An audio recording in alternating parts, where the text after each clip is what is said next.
Yang lebih parah Pak, baru-baru ini di Sulawesi Selatan saya turun ceramah, ada ibu-ibu kira-kira 40 tahun sudah foto, dia bilang, "Ustadz, boleh cium?" Saya bilang, sembarang ini, dia bilang, "Mana kau bisa cium Ustadz?" Dia bilang, "Tidak nafsu." Saya bilang, "Biar tidak nafsu, tidak boleh, kita bukan muhrim." Inilah pengaruhnya nih handphone. Jadi kalau dia bisa menimbulkan ria, maka dia menjadi setan. Jadi simpan dulu HP-nya Pak. Kita simpan dulu dengar ceramah. Wa qala idzan, Allah kemudian berfirman, bismillahirrahmanirrahim, innallaha wa malaikatahu yusalluna 'alan nabi ya ayyuhalladzina amanu sallu 'alaihi wa sallimu taslima. Sesungguhnya Allah dan para malaikatnya bersalawat kepada Rasulullah Muhammad sallallahu alaihi wasallam, maka wahai orang-orang yang beriman, bersalawatlah kalian kepada Rasulullah dengan sebaik-baik salawat. Sadaqallahul azim, maha benar Allah dengan segala firman-Nya. Ibu bapak, saudara-saudara sekalian yang saya hormati, pada taklim kita kali ini saya akan memberikan oleh-oleh untuk kita amalkan dalam kehidupan sehari-hari. Karena kadangkala ada orang pulang pengajian tidak ada oleh-olehnya kecuali kue. Sudah saya biasa lihat itu pengajian, pulang ditanya, "Bagaimana pengajiannya?" "Alhamdulillah, hebat." "Bagaimana ceramahnya?" "Jago memang itu Ustadz." Apa dia bilang? "Saya sudah lupa." Ya. Bahkan ada sekarang pulang pengajian dia menjadi juri Pak. Pulang pengajian membanding-bandingkan saja Ustadz. Wah, itu kalau Ustadz itu yang ceramah hebat, tapi kalau ini yang satu bikin ngantuk. Itu datang dengar pengajian hanya menilai Ustadz, bukannya mengamalkan, tapi menilai saja. Nah, kali ini saya akan memberikan oleh-oleh untuk kita amalkan. Mudah-mudahan dalam kehidupan sehari-hari bisa diterapkan. Bapak, saudara-saudara sekalian, oleh-oleh kita hari ini yang pertama, biasakan kapan dan dimanapun selalu ada wudhu. Mau ke pasar, wudhu dulu. Mau pergi kantor, wudhu dulu. Mau pergi ngajar, wudhu dulu. Mau pergi antar jemput anaknya, wudhu dulu. Bahkan ibu-ibu mau pergi gosip sekalipun, wudhu dulu. Nah sekarang, apa kelebihannya orang yang selalu ada wudhunya? Apa keutamaan orang yang selalu ada wudhunya? Buka Al-Quran. Al-Quran menjelaskan orang yang selalu ada wudhunya, innallaha yuhibbut tawabina wa yuhibbul mutatahhirin. Orang yang selalu ada wudhunya dicintai oleh Allah. Lalu orang kalau dicintai Allah, apa kelebihannya? Apa kelebihan orang yang selalu ada wudhunya? Orang yang selalu ada wudhunya, insya Allah dicintai oleh Allah. Lalu kalau Allah telah cinta kepada kita, apa kelebihannya? Orang yang dicintai Allah Pak, apapun dia minta pasti dikasih. Ya Allah, berikan saya kekayaan, dikabulkan. Ya Allah, sembuhkan penyakitku, dikasih. Kenapa? Sudah dicintai Allah. Namanya orang kalau dicinta, apa dia minta pasti dikasih. Contoh, ada anak muda lagi jatuh cinta sama cewek. Kebetulan ceweknya mata duitan. Dia bilang ceweknya, "Kak, betul kau sayang saya?" "Betul." "Kalau betul abang sayang saya, belikan saya pulsa." Tidak ada duitnya sang cowok, terpaksa dia pinjam sama temannya. "Bos, pinjam dulu uangmu 100 ribu. Bulan depan saya ganti 200 ribu. Untuk apa? Daripada dia putuskan cintaku, biarlah saya ganti kau 200 ribu. Terpaksa pinjam duit, untuk apa? Menyenangkan hati yang dicintai. "Ustadz, saya selalu ada wudhu. Tiap hari saya ada wudhu Ustadz, tapi yang saya minta tidak dikasih." Percayalah apa yang kita minta tidak baik buat kita. Contoh, selalu saya contohkan. Tamat SMA dulu Pak, saya daftar tentara, menjadi akabri penerbang. Begitu tes fisik tidak lulus. Kenapa? Ceper. Tidak cukup tinggiku. Saya protes kepada Allah. Ya Allah, kenapa kau takdirkan saya dalam keadaan pendek? Saya 14 bersaudara Pak. Saya yang paling pendek. Saya anak ke-13. Kenapa ketawa? Bagus itu kalau banyak anak daripada cuma 2. Coba kalau 14 anak Pak. 1 anggota DPR, 1 lurah, 1 jaksa, 1 polisi, 1 tentara, 2 penghafal Quran, 4 mubalik. Hebat Pak. 14 anak, 1 tenggelam, masih ada 13. 1 digigit buaya, masih ada 12. 1 di penjara, masih ada 11.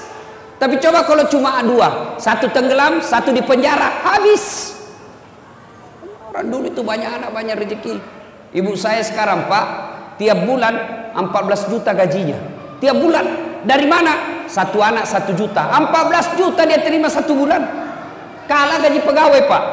Dia bilang ibuku, andai saya tahu begini, saya kasih banyak dulu anakku. Nah, dari 14 bersaudara, saya yang paling pendek. Saya protes kepada Allah. Ya Allah, kenapa kau lahirkan saya dalam keadaan pendek? Kau tidak rugi jadi kalau saya jadi tentara. Teman saya lulus Pak. Padahal itu teman saya tidak pernah dia kalah nilaiku. Lulus polisi. Sekarang dia serse di Sulawesi Barat. Reserse.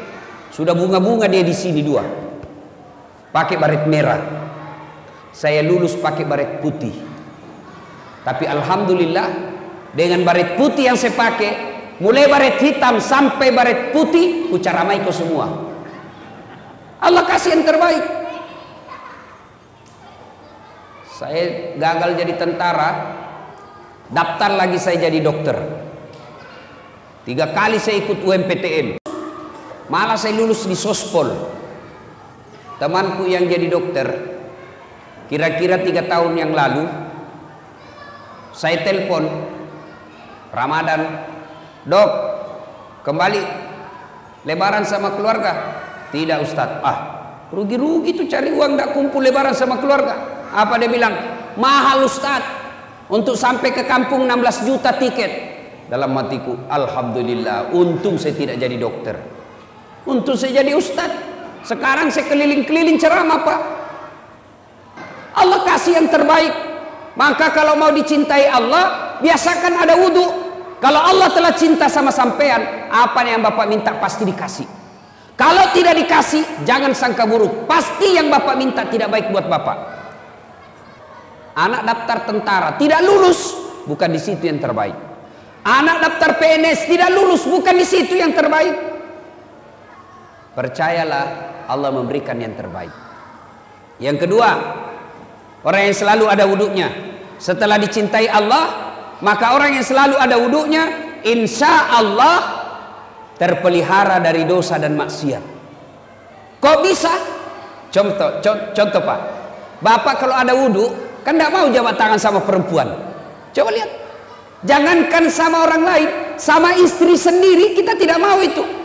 Sudah wudhu, ada istri, aja, kajenekku, jangan, ada wudhuku, padahal dengan istri, apalagi dengan orang lain. Kalau ada wudhu, terpelihara dari dosa, maka mulai besok Pak, amalkan itu, kemana-mana ada wudhu. Saya rasakan waktu saya sekolah kuliah, kalau saya naik angkot, tidak mau saya duduk dekat sama cewek. Cewek di sini, saya di sini. Terpaksa duduk dekat cewek, karena pintu yang kosong kita mau ujian. Oke, duduk sama cewek, tapi saya waspada. Saya selalu waspada Pak. Tiba-tiba sopirnya mendadak, saya pegang itu besi. Tahan. Kenapa? Saya ada wudhu. Tapi kalau tidak ada wudhuku Pak, belum direm, saya nyasar duluan. Coba. Jadi orang yang selalu ada wudhunya, insya Allah terpelihara dari dosa dan maksiat. Yang ketiga, orang yang selalu ada wudhunya, insya Allah terhindar dari kekafiran ketika wafat. Kok bisa? Ajal kita tidak tahu kapan menjemput. Ajal kita tidak tahu kapan datangnya. Tapi kalau ada wudhu, ajal menjemput, kita dalam keadaan suci. Sebelum saya lanjut ini Pak, ini bapak-bapak yang bawa anak. Bedanya bapak saya dulu waktu saya kecil Pak, saya ini tidak pernah mondok Pak, tidak pernah mondok. Bahkan saya pernah tamat SD, pernah bertengkar bapak saya berdebat. Karena saya mau masuk pesantren tapi tidak dikasih masuk pesantren. Kenapa? Pesantren waktu itu mahal. Tidak bisa bapak saya bayar. Bayangkan 14 bersaudara, bapak saya petani penggarap. Tahu namanya petani penggarap, Pak? Sawahnya orang dia kerja, kalau naik 10 karung, ya 9 karung untuk yang punya sawah, 1 karung untuk bapak saya. Itu namanya petani penggarap. Jadi waktu itu saya mau masuk pesantren, bapak saya tidak bisa. Kenapa? Waktu itu pesantren lebih mahal daripada sekolah umum. Tidak pernah mondok.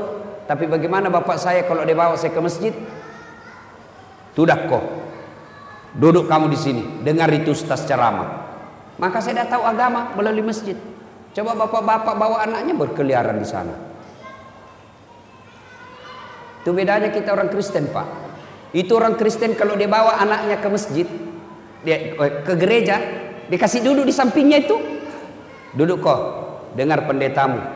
Coba lihat itu anak-anak Nasrani kalau dia ke pendeta, ke gerejanya. Sudah samping. Kalau kita duduk dengar ceramah, anaknya kopi main. Siapa anak itu? Tidak ada yang mau akui itu.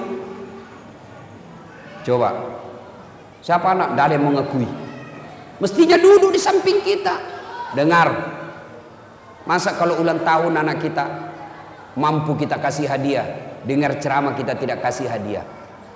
Nah, Bapak saudara-saudara sekalian, nah, kita tidak tahu ajal kapan menjemput. Tapi ketika ada wudhu, kita keluar rumah, tiba-tiba ajal menjemput. Di perjalanan kita ajal, di kantor ajal, ada wudhunya. Subhanallah, kita mati dalam keadaan suci, menjemput, menghadap kepada Allah. Kita dalam keadaan suci karena ada wudhu. Yang keempat, keutamaan orang yang selalu ada wudhunya. Menurut Al-Quran, simahum fi wujuhihim min asaris sujud. Di muka mereka nanti di akhirat ada bekas sujud. Apa bekas sujud? Kata Nabi, mukanya bercahaya karena wudhunya. Dijelaskan dalam kitab, umat Islam nanti menghadap Qadir Rabbul Jalil, dia tidak perlu mengaku ya Muhammad saya umatmu, tapi tanda-tandanya bercahaya wajahnya. Nanti umat Islam, Pak, mengeluarkan cahaya wajahnya sehingga ketika menghadap Allah tidak perlu lagi kita mengaku ya Muhammad saya umatmu, tapi otomatis ketahuan karena wajahnya berseri-seri akibat wudhu. Maka oleh-oleh kita yang pertama, biasakan ada wudhu. Ibu-ibu ini biasanya kalau ada pengantin banyak perempuan tidak sholat. Kenapa? Gara-gara make up. Coba lihat perempuan kalau ada pengantin, Pak, itu kayak mukanya dikira tembok, kuning, biru, abu-abu, coklat, krem, merah. Tiba waktu sholat, tidak sholat itu. Gara-gara apa? Make up. Maka solusinya, wudhu dulu, baru make up. Sudah itu tahan kentut. Biar sudah wudhu, kalau kentut batal. Dia bilang tidak keluar semua Ustadz, masih sedikit aja keluar. Biar sedikit batal. Satu, biasakan ada wudhu. Selalu ada wudhunya. Yang kedua, oleh-oleh kita hari ini, setelah selalu ada wudhunya, yang kedua, tiada hari tanpa sholat duha. Coba diamalkan. Bapak-bapak bekerja tujuannya apa? Memperbaiki dunia. Merantau dari Jawa, merantau dari Sulawesi, datang ke sini untuk apa? Memperbaiki dunia. Lalu siapa yang punya dunia? Allah Subhanahu wa ta'ala. Allah memberikan resep, kunci. Kalau mau sukses pekerjaanmu hari ini, maka biasakan sholat duha. Amalkan sholat duha. Bagaimana caranya sholat duha? Semua sudah tahu lah. Waktunya aja yang berbeda. Kalau tahajud, syaratnya harus sudah tidur. Waktunya malam hari. Berapa lama tidur? Biar 10 menit. Bapak tidur jam 12. Jam 12.15 menit bangun, sudah boleh sholat tahajud. Tapi waktu paling bagus sepertiga di akhir malam, kira-kira jam 4 subuh. Nah, itu paling bagus. Tapi kalau kita terbangun jam 1, boleh. Berapa rakaat? 2 sampai dengan 8. Artinya apa? 2 rakaat salam, 2 rakaat salam, 2 rakaat salam, 2 rakaat salam. Apa niatnya? Sudah. Salai sunatal tahajud. Raka'ataini lillahi ta'ala. Allahu Akbar. Saya niat sholat sunnah tahajud. 2 rakaat sunnah hukumnya bagi saya lillahi ta'ala. Allahu Akbar. Itu kalau sholat tahajud. Kalau sholat duha, waktunya pagi hari. Jam berapa? Jam 7 kira-kira sampai menjelang duhur. Ya kira-kira setengah 12. Berapa rakaat? 2 sampai dengan 8. Boleh 2, boleh 4, boleh 6. Lebih bagus 8. Bagaimana niatnya? Ini yang selalu jadi pertanyaannya ibu majelis taklim. Apa niatnya? Niat itu tidak harus diucapkan, Pak. Niat itu tidak harus dilafazkan. Niat itu bahasa hati. Tanpa diucapkan Allah sudah tahu. Misal, Bapak wudu, sudah ada dalam hati mau sholat duha. Itulah niat. Tapi kalau mau diucapkan, boleh. Salli sunatal duha. Raka'ataini lillahi ta'ala. Allahu Akbar. Saya niat sholat sunnah duha 2 rakaat sunnah hukumnya bagi saya lillahi ta'ala. Allahu Akbar. Sudah. Tidak hafal juga itu, ambil jalan pintas. Gimana caranya? Berdiri tegak menghadap ke kiblat, baru bilang begini, Tuhan sembahyang sunat duha ya. Allahu Akbar. Sudah. Yang ketawa saya serius ini, Pak. Sudah. 2 rakaat berikutnya ulang lagi, Tuhan masih seperti yang tadi. Allahu Akbar. Sudah. Daripada tunggu hafal usalli, kalau tidak hafal Bapak tidak sholat. Boleh bahasa Indonesia, boleh. Kalau niat boleh bahasa apa saja. Bahasa Jawa monggo, bahasa Bugis silahkan, bahasa Indonesia boleh, bahasa Inggris kalau tahu niat. Tapi kalau takbir Allahu Akbar, sudah tidak boleh bahasa masing-masing. Kan pernah itu ada ulama di Jawa mengajarkan boleh sholat pakai bahasa masing-masing. Bagaimana kacaunya sholat dalam masjid kalau kita pakai bahasa masing-masing, Pak? Yang jadi imam pakai bahasa Arab. Allahu Akbar. Makmum datang orang Sulawesi, dia takbir pakai bahasa Bugis. Pungallahu ta'ala malopo. Wih, datang orang Padang, dia takbir pakai bahasa Padang. Allah nan gadang. Wih, datang orang Betawi, anak gaul dari Betawi, dia takbir pakai bahasa Betawi.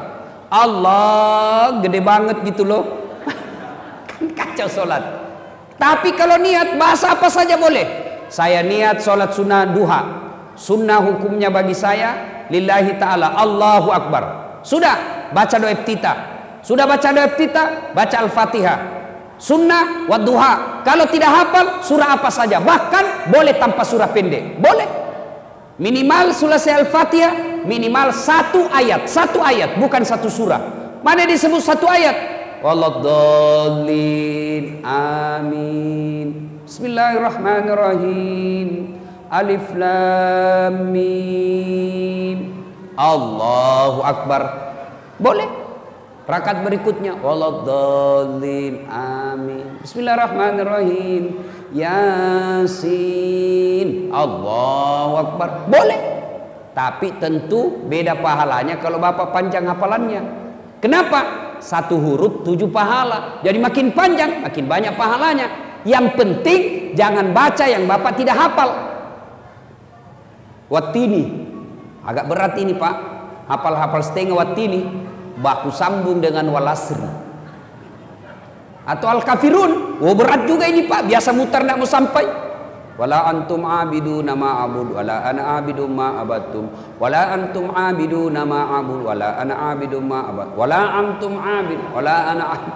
Dia bilang istrinya, kenapa itu tak putar-putar tidak mau sampai? Dia bilang, ini juga lah aku pikir. Kacau salatnya ya. Tapi kalau tidak hafal wadduha, surah apa saja. Al-Ikhlas, rakaat pertama. Rakaat kedua Al-Ikhlas lagi. Boleh. Sudah, minta kepada Allah. 2 rakaat. Assalamualaikum warahmatullahi wabarakatuh. Assalamualaikum warahmatullahi wabarakatuh. Berdoalah. Berdoa harus bahasa Arab. Tidak minta sesuai kebutuhan kita. Jangan minta sesuai yang apa yang diajarkan buku. Belum tentu apa yang ada dalam buku kita paham. Lebih baik kita curhat. Ya Allah, saya sudah capek jadi orang miskin ya Allah. Gimana saya mau bersedekah kalau saya miskin selamanya ya Allah. Bukakan pintu-pintu keutamaan dunia bagi saya ya Allah. Murahkan rezekiku ya Allah. Insya Allah kalau laku tanahku tahun ini saya kasih umrah orang tua saya. Masa Allah tidak kabulkan doa kita? Coba minta, Pak. Tidak usah minta sama wali kota. Tak usah minta sama gubernur. Politisi baik sebelum dipilih Pak kalau kampanye. Baik betul. Caleg-caleg ini sekarang Pak, gampang tahu caleg Pak. Mau tahu tanda-tandanya caleg gampang. Kalau tiba-tiba ketemu ndak kenal senyum, gampang senyum, ngajak traktir pasti caleg. Udahlah, daripada mengharap sama politisi, mending kita berdoa kepada Allah. Selesai salat duha, minta kepada Allah. 2 rakaat salam, minta. Naik lagi sholat 2 rakaat, minta lagi, ulang-ulang. Masa Allah tidak kabulkan? Kalau Allah sudah janji, ud'uni astajib lakum, minta kau kepadaku, pasti saya kabulkan. Itu janji Allah. Kalau Allah yang janji pasti dikasih. Saya bukan mau takabur Pak, ini memperkenalkan diri saja. Itu tadi MC masih kurang gelar saya disebutnya Pak. Tuh kalau gelar saya disebut panjang betul Pak. Kalau disebut gelarnya Dr. Dasat Latif, nggak usah sebut hajinya karena hajinya sudah 7 kali. Jadi kalau dipasang hajinya 7, hahaha. Belum lagi umrohnya, nggak usah. Dr. Dasat Latif, SOS, Sarjana Sosial, SAG, Sarjana Agama, MSI, Master Science, PhD, Philosophy of Doctor. 2 doktornya Pak, 2 sarjananya. Kok bisa? Sholat duha rumusnya. Dulu waktu saya sekolah Pak, SMA dan kuliah, kalau bunyi bel, istirahat. Kawan-kawan saya lari ke kantin, saya masuk ke musola. Saya berdoa kepada Allah, ya Allah, saya terima nasibku orang miskin, saya terima nasibku orang kampung, tapi jangan pula engkau miskinkan ilmuku. Jadikan diri hamba sebagai pusat ilmu pengetahuan. Jadikan diri hamba kebanggaan buat orang tua saya. Murahkan rezekiku dalam menuntut ilmu ya Allah. Sudah saya berdoa 2 rakaat saja, 2 rakaat 5 menit, berdoa 3 menit, paling 8 menit, masih ada waktu 22 menit. Selesai sholat, selesai berdoa, baru saya ke kantin kalau ada uang. Kalau tidak ada uang, cari anak orang kaya yang beleng-beleng. Beleng-beleng itu kalau di Makassar dongo. Dongo itu kata Rocky Gerung dungu atau goblok. Karena anak-anak orang kaya rata-rata beleng-beleng. Dah saat ada PR, ada. Kerjakan dulu, gampang, tapi belikan saya kue, barter. Sholat duha. Biasakan sholat duha. Kecil buat Allah kasih kita dunia. Apa susahnya Allah? Kasih dunia, sholat diperbaiki. Minta kepada Allah. Pak, saya pernah rasakan jadi cleaning service, membersihkan toilet 4 travel terbesar di Makassar waktu itu, Jalan Mapanyuki. Saya bilang sama yang punya travel, tidak usah gaji saya, tapi kasih masuk namaku kalau ada undian umroh. Kasih masuk nama saya, tidak usah gaji. Sampai tutup itu kantor, tidak dapat saya Pak. Saya pernah menjadi pegawai catering, ngantar-ngantar nasi. Ya kalau catering mewah, ini catering abal-abal Pak. Jalan Harimau, lorong 77A, depan Masjid Baitul Aman, situ ada catering. Orang bau-bau, namanya Bapak Resa. Bapak Resa kasih kerja saya ngantar nasinya ke Jalan Sudirman. Semua bank-bank itu langganannya saya ngantar. Tidak usah gaji saya, kasih makan saya 2 bersaudara 1 hari, 2 kali saja, tidak usah kasih saya duit.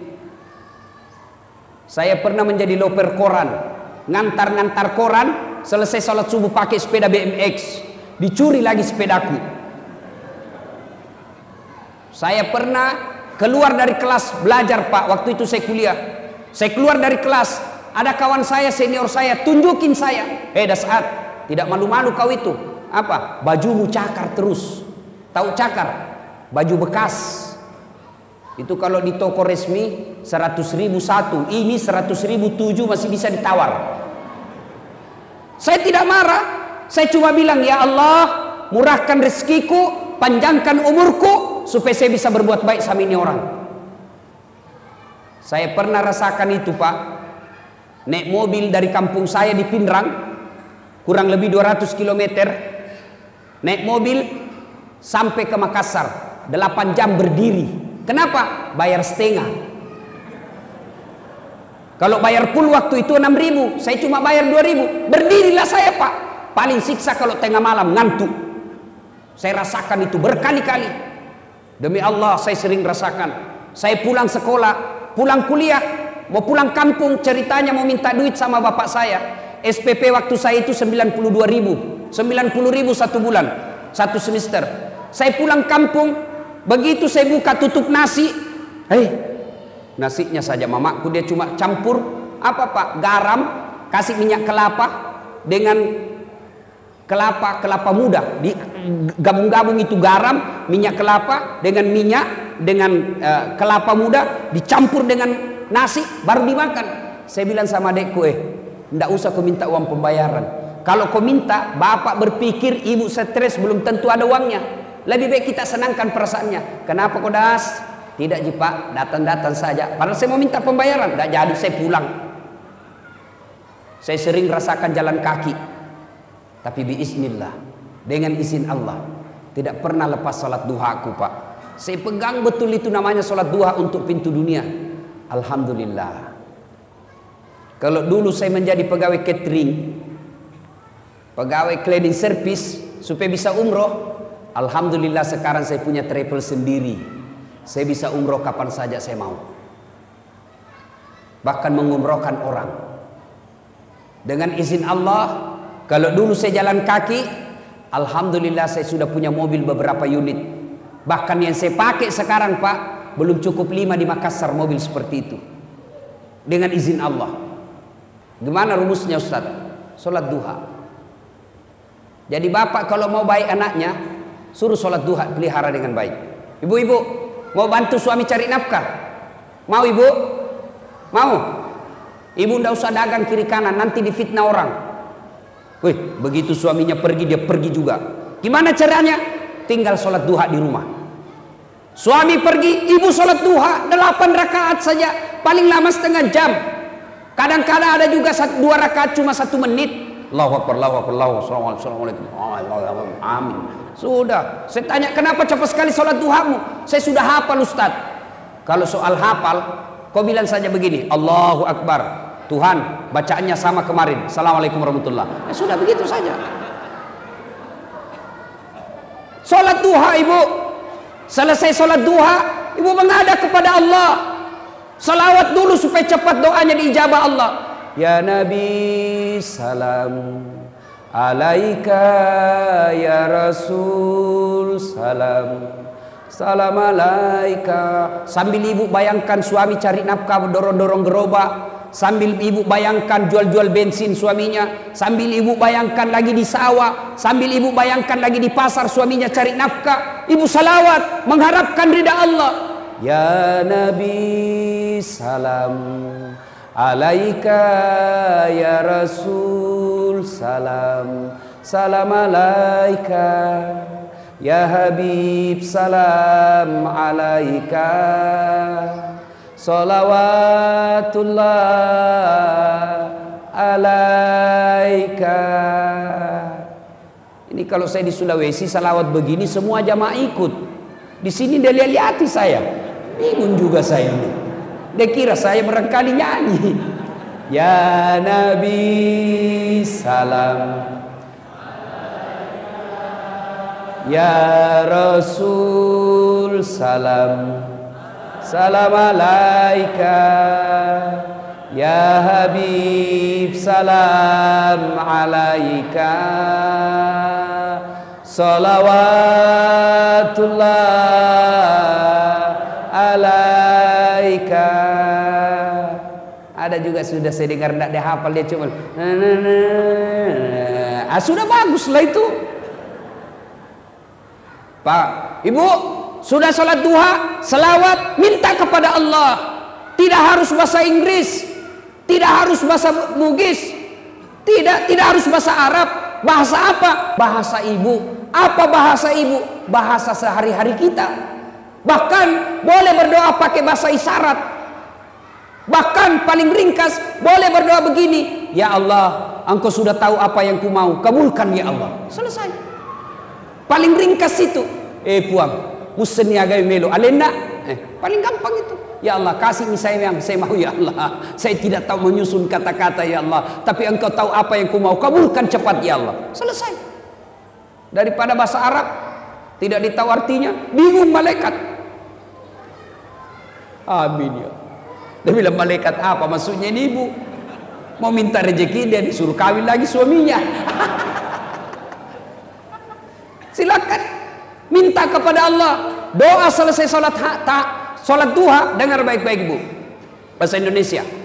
Ya Allah, jika rezeki suami saya masih di atas langit, turunkan. Jika masih dalam tanah, munculkan. Jika masih jauh, dekatkan. Jika masih sedikit, cukupkan. Dan yang lebih penting ya Allah, berkahkan. Coba. Selesai sholat duha, selesai berdoa, SMS suaminya. Pak, jangan menghalalkan segala cara. Jangan putus asa. Baru saja Bapak saya doakan dalam sholat duhaku. Insya Allah Bapak dapat rezeki hari ini. Masya Allah. Kita sebagai suami, bu, dengar baik-baik bu. Ini rahasia laki-laki. Dengar baik-baik bu. Jangan kasih tahu yang tidak datang pengajian. Rahasia laki-laki, rahasia suami. Itu kalau dapat SMS doa seperti itu, dia kasih lihat semua temannya. Saya kalau dapat SMS begitu, saya kasih lihat semua temanku. Istri yang soleha. Coba lihat bagaimana kita mau poligami kalau istri baik begini. Iya Pak Tok? Iya. Bapak pernah di SMS begitu? Ibu-ibu pernah SMS suaminya begitu? Pernah?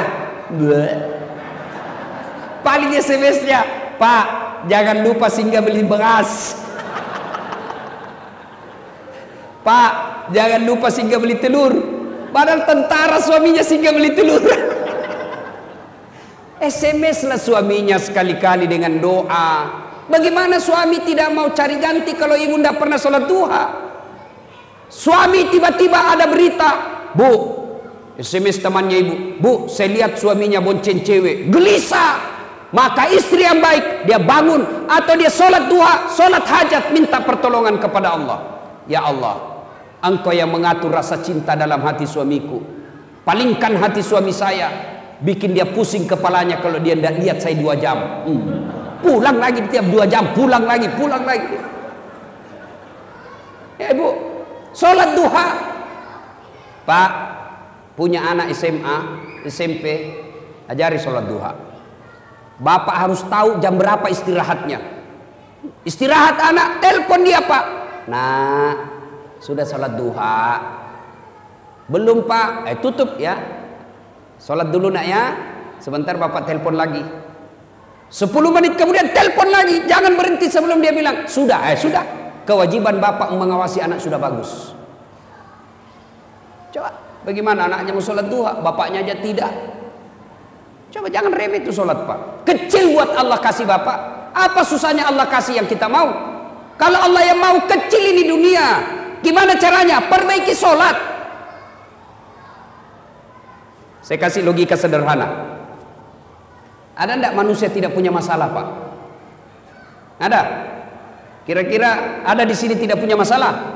Kalau saya lihat dari sana sampai sana dan di belakang, semua muka-muka penuh masalah. Cicilan belum lunas, mau punya anak, mau tambah istri. Masalahnya mau tambah istri. Tapi ibu juga jangan salahkan kalau suami mau nambah. Bagaimana kita tidak mau nambah Pak? Nabi jelaskan, wanita yang baik itu adalah yang menyenangkan hati ketika dipandang suaminya. Bapak di rumah menyenangkan hati tidak istri kalau dipandang? Menjengkelkan. Mau tidur rasa 3 hari tidak dicuci dia pakai. Kelihatan tali BH. Bego, robek-robek dasternya. Tidak sikat gigi masuk kamar. Nonton TV angkat kakinya. Makan kacang. Pegang sinetron. Nonton film India. Sudah itu dia bandingkan suaminya sama Sahrul Khan. Wah, terlalu tinggi tembakannya.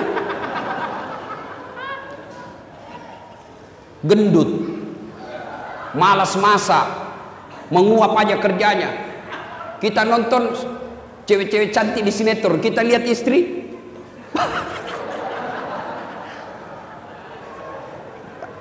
yang angkat keteknya Pak sambil menguap.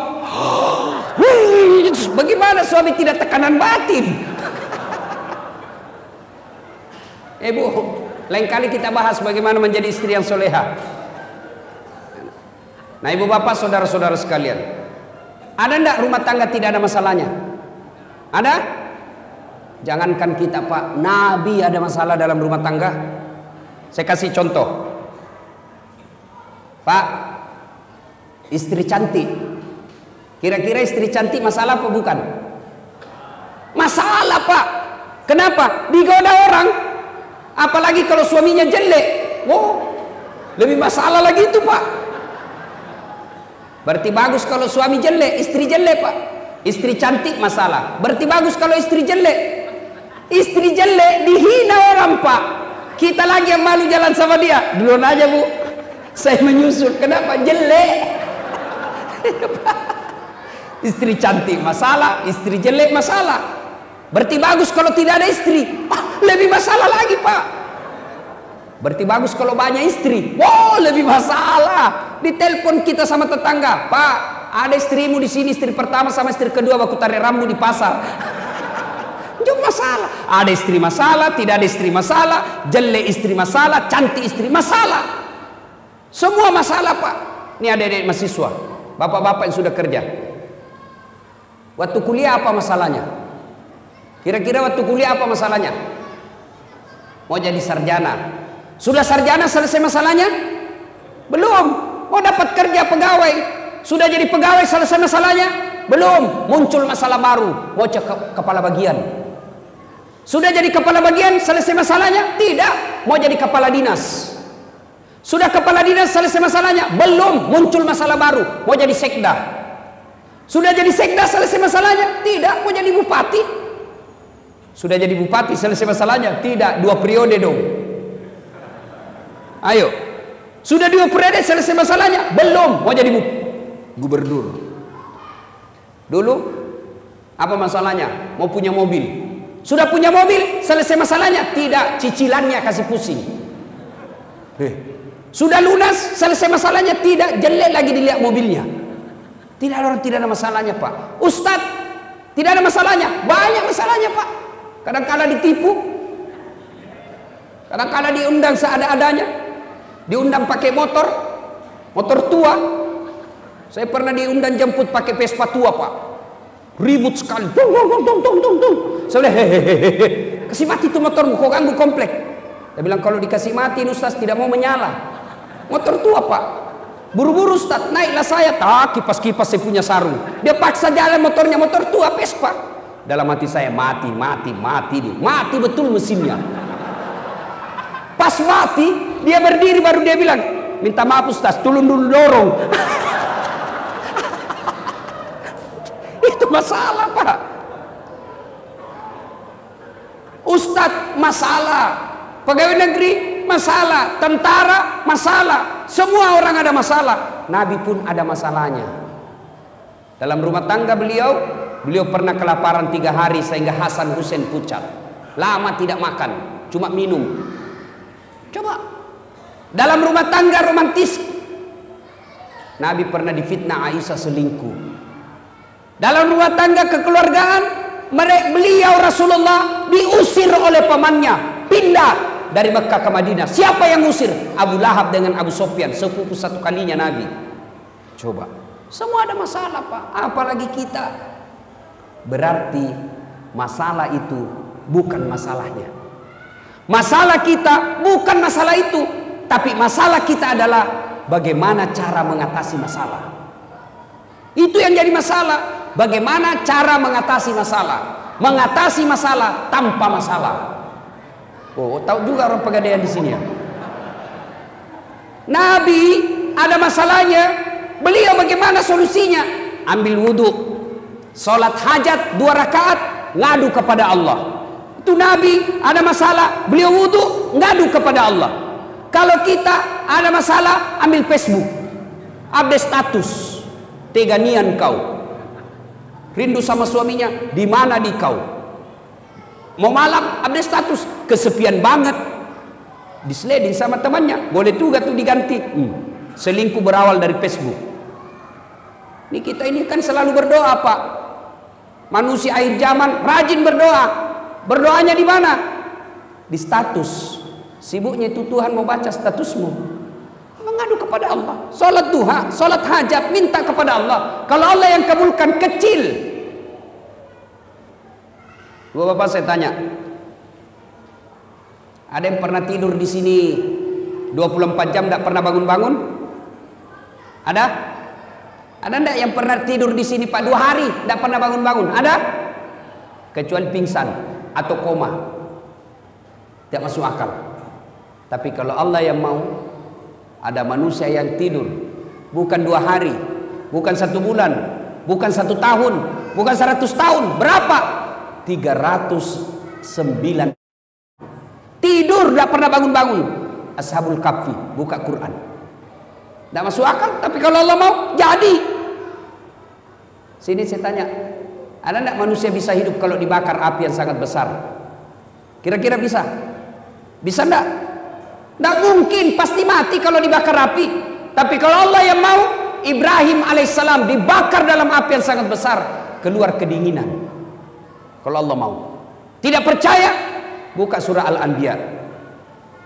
Apa lagi?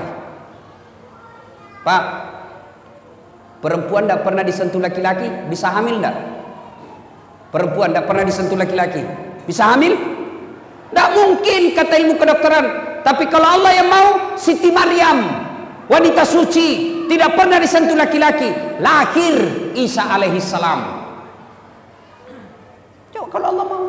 Cuma sekarang banyak mau saingan Siti Maryam, hamil tidak ada suaminya, beleng-beleng.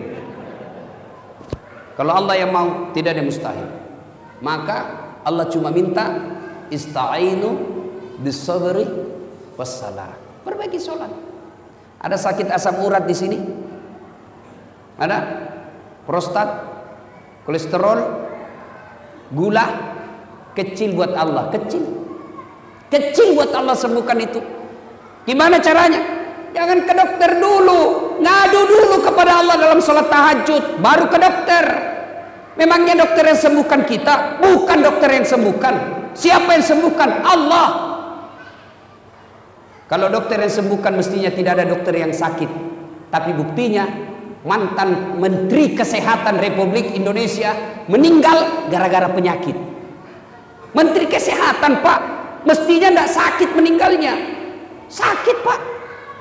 Kalau Allah mau, coba.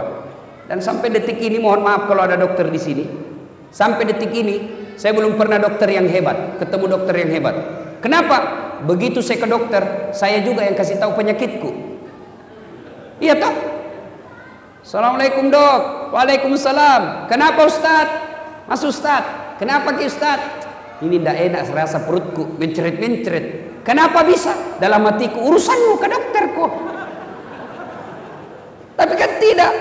Dia tanya berapa berat badan, berapa umur.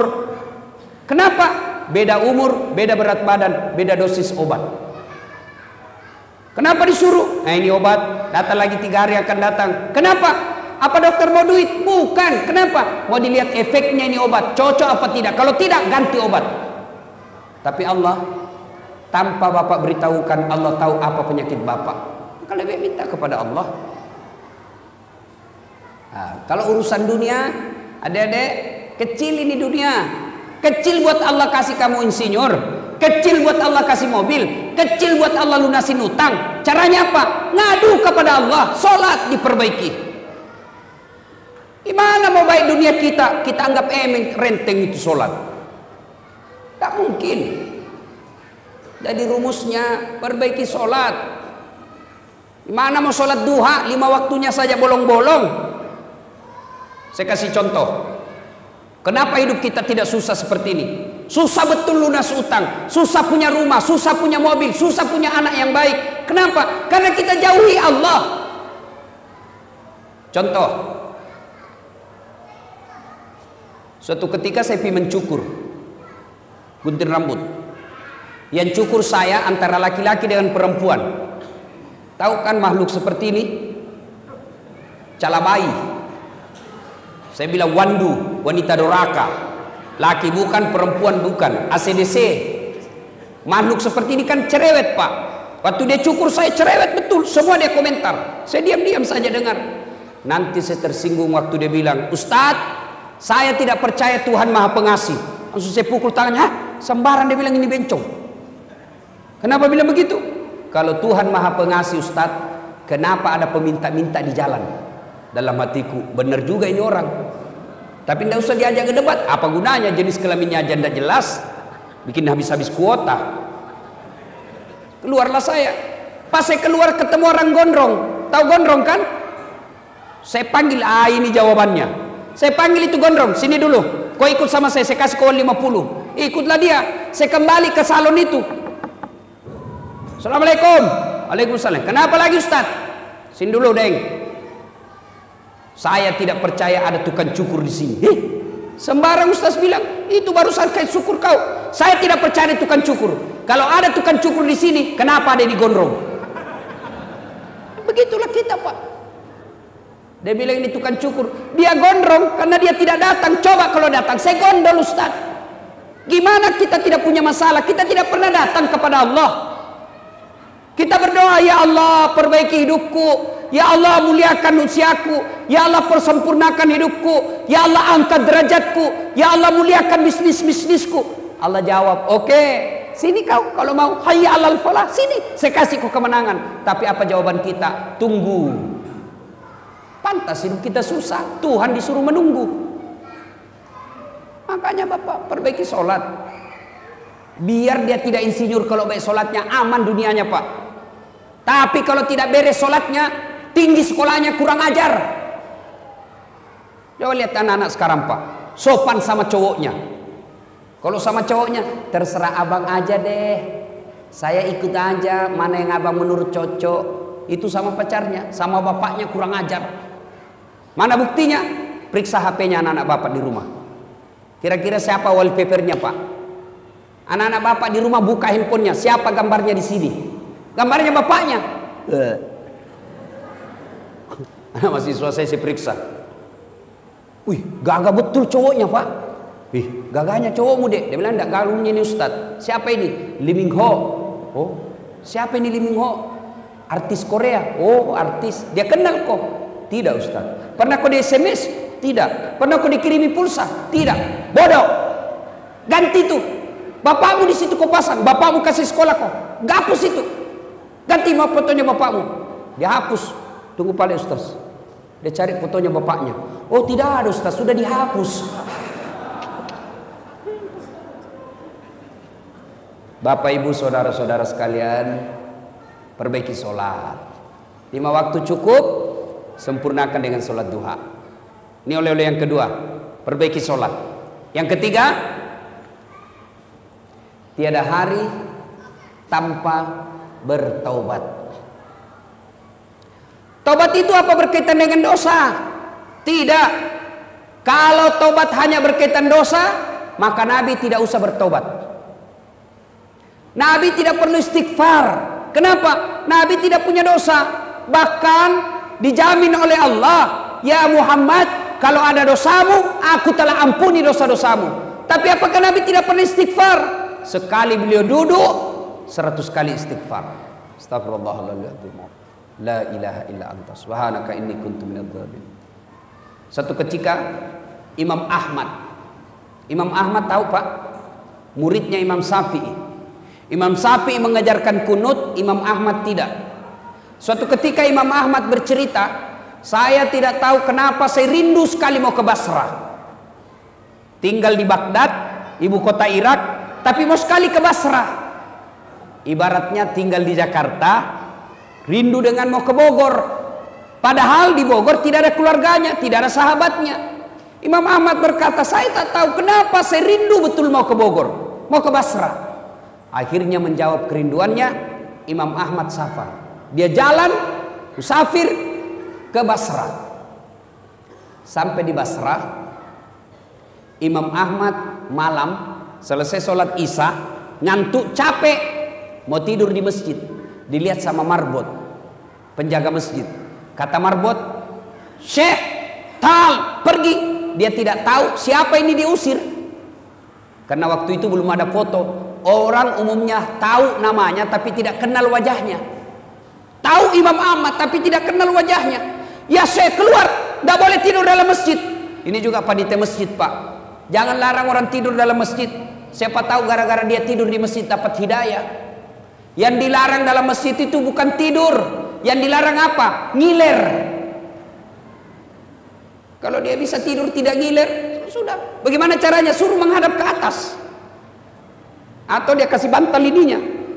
Nah, begitu dia keluar. Sudah. Kenapa ngiler dilarang? Karena najis. Jadi kalau dia bisa bawa bantal dia tidur di masjid, silakan. Ada orang tidak bisa tidur di rumahnya, dia cari ketenangan, dia datang masjid bisa tidur. Masa kita larang?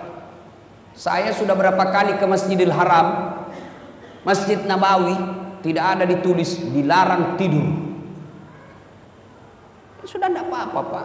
Siapa tahu dia bisa tenang di dalam masjid. Cuma jangan tiap malam, apalagi sampai masak di dalam masjid. Nah, itu saya juga tidak setuju. Ada juga yang datang masak, gantung celana dalam di pinggir di pagar masjid. Ah, itu Islam tidak seperti itulah, ya. Tapi masih lebih baik daripada dia peminum. Nah, ibu bapak saudara-saudara sekalian, ini marbot berkata, "Yalah, pergi kau Syekh." Tidak boleh. Dia bilang, "Saya musafir." Tidak boleh, keluar. Didorong. Akhirnya Imam Ahmad tidur di teras. Dia bilang, "Tidak boleh, di teras juga tidak boleh. Keluar kau." Dilihat sama penjaga tukang roti di depan masjid. Kata tukang roti, kasihan betul ini bapak, diusir-diusir. Akhirnya apa dia bilang? "Ya setan, Pak tua sini." Dan dia juga tidak tahu siapa ini. "Syekh, kalau mau tidur di rumah sempit, silakan ikut di rumah saya. Tapi rumah saya sempit, silakan." Pergilah Imam Ahmad tidur. Pagi hari ada yang menarik perhatiannya Imam Ahmad. Apa itu? Ini tukang roti. Selama dia bikin roti, kalimat istighfar yang keluar dari mulutnya. Dia ngambil terigu, astagfirullah. Dia kasih air, astagfirullah. Dia ulek-ulek, astagfirullah, astagfirullah, astagfirullah. Dia iris-iris, astagfirullah, astagfirullah, astagfirullah. Dia panasi, astagfirullah. Imam Ahmad berpikir, wih, hebat ini. Banyaknya istighfarnya satu kali kue. Dia datangi tuh orang tua pembikin kue. "Pak, Bapak sudah lama begini." "Ya, alhamdulillah sudah lebih 30 tahun. Apa yang Bapak dapat dengan kalimat istighfar?" Dengar jawabannya, Pak. "Alhamdulillah, sepertinya semua keinginan saya Allah kabulkan. Apa yang saya minta Allah kasih." Dia ingat ini penjual roti. Ada satu yang belum aku dapat. Apa? Semenjak saya tahu, saya selalu berdoa, "Ya Allah, jangan mati saya, jangan kau cabut rohku sebelum ketemu Imam Ahmad." Ternyata Imam Ahmad lah yang ada di depannya. Mendengar ini, Imam Ahmad menetes air matanya dan berkata, "Allahu Akbar. Pantas saya rindu datang ke sini. Saya jalan kaki datang ke sini, didorong-dorong keluar ke masjid. Ternyata untuk menjawab doamu yang ingin ketemu dengan Imam Ahmad, kabibat dengan istighfar." Maka Bapak, kalau ada sudah 2 tahun berdoa tidak dikabulkan, maka sebelum berdoa banyak-banyak istighfar. Astaghfirullah Rabbal baraya, astaghfirullah minal khataya. Coba ibu-ibu, kalau suaminya marah, mama, astaghfirullah Rabbal. Naik suaranya suami, astaghfirullah. Oh, itu insya Allah. Bapak juga kalau istri sudah istighfar, mestinya bapak kuling daun. Tambah kurang ajar. Wah, itu bapak kesurupan namanya itu. Coba istighfar, Pak. Salah satu senjata melawan setan, kalimat istighfar. Nabi pernah dialog dengan iblis. "Iblis, kalimat apa yang paling kau takuti di antara kami?" Nabi bertanya, "Apa yang paling kau takuti di antara kami?" Iblis menjawab, "Kalimat istighfar." "Kenapa?" "Setengah mati aku suruh kau berdosa, setengah mati ku kumpul-kumpul dosamu. Ternyata dengan kalimat istighfar habis lagi." Maka Bapak biasakan itu sambil duduk istighfar. Astagfirullah, astagfirullah, astagfirullah, astagfirullah. Ibu-ibu sambil nunggu anaknya jemput sekolah, duduk sambil istighfar. Insya Allah istighfar menghapus dosa, mempercepat dikabulkannya doa. Ibu bapak saudara-saudara sekalian, banyak hal yang ingin kita sampaikan, tapi waktu yang terbatas. Inilah tausiah kita ulang. Oleh-oleh kita hari ini, biasakan kapan dan dimanapun selalu ada wudhu.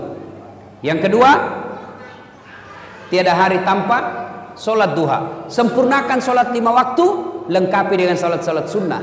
Dan yang ketiga, tiada hari tanpa istighfar atau bertobat. Mudah-mudahan mampu kita amalkan ini. Kalau 3 hal ini kita amalkan, janji Allah, maqamam mahmuda, saya angkat derajatmu. Derajat di dunia, insya Allah derajat di akhirat kelak. Ibu bapak saudara-saudara sekalian, inilah tausiah kita. Mudah-mudahan ada manfaat.